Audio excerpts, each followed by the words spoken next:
ये love story आपको बहुत पसंद आएगी। इसका अंत बहुत रोचक है। लड़की उससे मिलने से पहले मेरे जीवन में कुछ खोखलापन सा था, एक अजीब सा खालीपन था जिसे आज तक मेरे अलावा किसी ने महसूस नहीं किया था।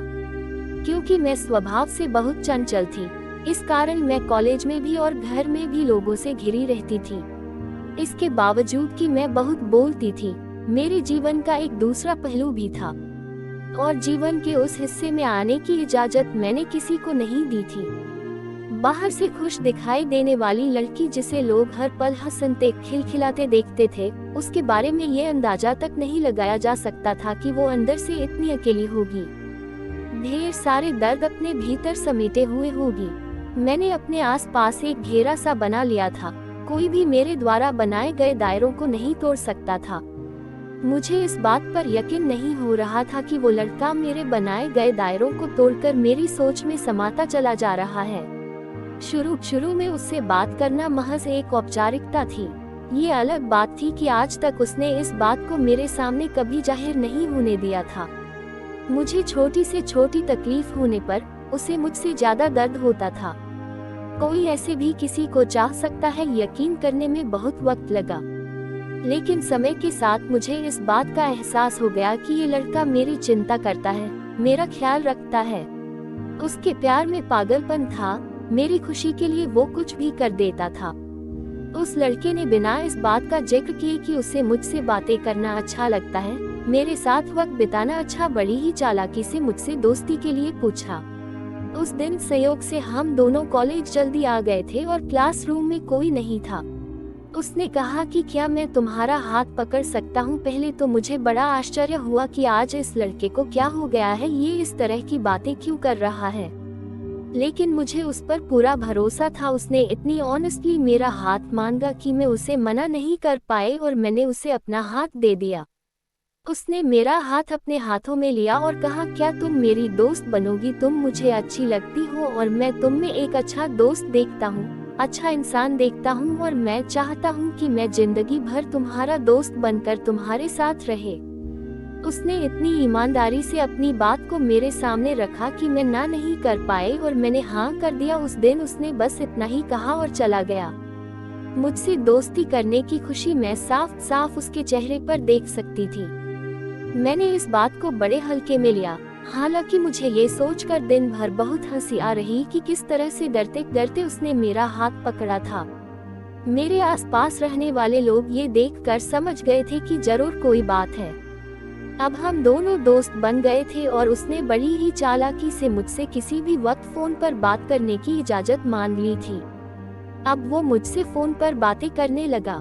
अब उससे बात करना मुझे भी अच्छा लगने लगा था। मेरे अंदर क्या चल रहा था मुझे समझ में नहीं आ रहा था। क्यों मैं उसके फोन का इंतजार करने लगी थी, क्यों मैं उसकी ओर खींची चली जा रही थी। शायद उससे अपनी बातें शेयर करना मुझे अच्छा लगने लगा था। जब भी मैं उदास होती, किसी को पता चले ना चले उसे पता चल जाता था और वह मेरी उदासी को दूर करने का हर संभव प्रयास करता था। एक दिन उसने मुझसे आई लव यू कहा। मुझे वक्त लगा, लेकिन मैंने भी अपने प्यार का इजहार कर दिया। मेरे हर जन्मदिन पर मुझसे ज्यादा खुश होना, मेरे ऊपर हजारों रुपए मना करने के बावजूद खर्च कर देना, वो दीवाना था मेरा। उसने भी मुझे अपना दीवाना बना लिया था। बाइक पर अक्सर घूमने निकल जाना, कॉलेज बंद करके फिल्म देखने जाना, ये सब हमें अच्छा लगने लगा था। उसकी पूरी दुनिया बन गई थी मैं, मेरी पूजा करता था वो। दिन तेजी से बीतने लगे, हम दोनों दुनिया को भूल चुके थे। प्यार के उस दौर ने हम दोनों को भीतर से बदल दिया था। हमने प्यार की ढेरों कस्में खाए और ढेरों वादे किए। वक्त ने करवट लिया। मेरे पिताजी ने 20-21 साल की कम उम्र में ही मेरी शादी पक्की कर दी। अंदर से मेरा हाल भी बेहाल था, लेकिन वह मुझसे ज्यादा बेहाल था। वह किसी भी हद तक जाने को तैयार था मेरा साथ पाने के लिए, लेकिन मैं जानती थी कि अगर मैं घर से भाग जाती तो मेरे घर वालों का समाज में जीना मुश्किल हो जाएगा। कड़े मन से मैंने उसके साथ जाने से इनकार कर दिया। वो हर दिन सैकड़ों बार कोशिश करता कि मेरे फैसले को बदल पाए, लेकिन मैं नहीं मानी। मेरी शादी हो गई। अपनी शादी के बहुत महीनों के बाद मेरी उससे मुलाकात हुई। उसने अपना हाल बेहाल कर लिया था। उसने कहा कि वो मुझसे मिलने से पहले भी अकेला था और मेरे जाने के बाद फिर अकेला हो गया है। उसने कहा कि वो हमारे कसमों और वादों को पूरा करेगा।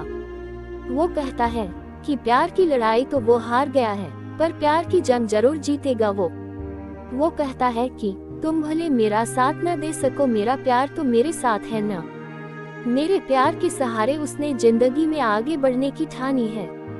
वो कहता है कि उसका प्यार सच्चा है, इसलिए उसका प्यार कभी उसकी कमजोरी नहीं बनेगा। मुझे अपनी गलती का एहसास है, क्योंकि मेरा प्यार मुझे ज्यादा दुखी है और मैंने उसकी जिंदगी को बर्बाद कर दिया है। मैं उस दीवाने के प्यार को सलाम करती हूँ जिसके पास न मेरा तन है, न मेरा समय, न मेरा जीवन, पर अब भी वो मुझसे प्यार करता है। पर उस दिन उसने मुझसे झूठ बोला था, शायद वह बुरी तरह टूट चुका था, जबकि उसने खुद को बहुत बहादुर दिखाने की कोशिश की थी। वह लोगों से दूर होता चला गया था और लोग उससे दूर होते चले गए थे। बुरे लोगों से दोस्ती कर ली थी उसने। वह शराब, सिगरेट और ड्रग्स का आदी हो गया था। वह बुरी तरह डिप्रेशन का शिकार हो गया था और मेरा हाल ये था कि मैं मन ही मन खुद से नफरत करने लगी और उस लड़के पर मुझे दया और तरस आने लगी। लेकिन मैं करती भी क्या, परिवार की खातिर किसी और से शादी करनी पड़ी। शायद मेरी यही खता है कि मैंने उस लड़के से मोहब्बत की और आज उस लड़के की जो हालत है उसकी कसूरवार मैं हूँ, जिसकी सजा मुझे मिली। मेरी जिंदगी में अचानक ऐसा मोड़ आया कि एक हादसे में मेरे पति की मौत होगी और मेरी बसी बसाई जिंदगी उजड़ गई। जिस तरह मैंने उस लड़के को बेसहारा छोड़ दिया था, आज भगवान ने मुझे बेसहारा कर दिया। और कुछ दिन बीतने के बाद मैंने उस लड़के को तलाश करने की बहुत कोशिश की, लेकिन उसका कुछ पता नहीं चला। मानो वो दुनिया से रूठ गया हो और मैं आज भी उसकी राह देख रही हूँ, बस एक बार उसकी झलक पाने को। बस यही मेरी कहानी का अंत है, एक मुलाकात। वीडियो कैसी लगी कमेंट करके बताएं, लाइक करें, शेयर करें और चैनल को सब्सक्राइब करें। धन्यवाद।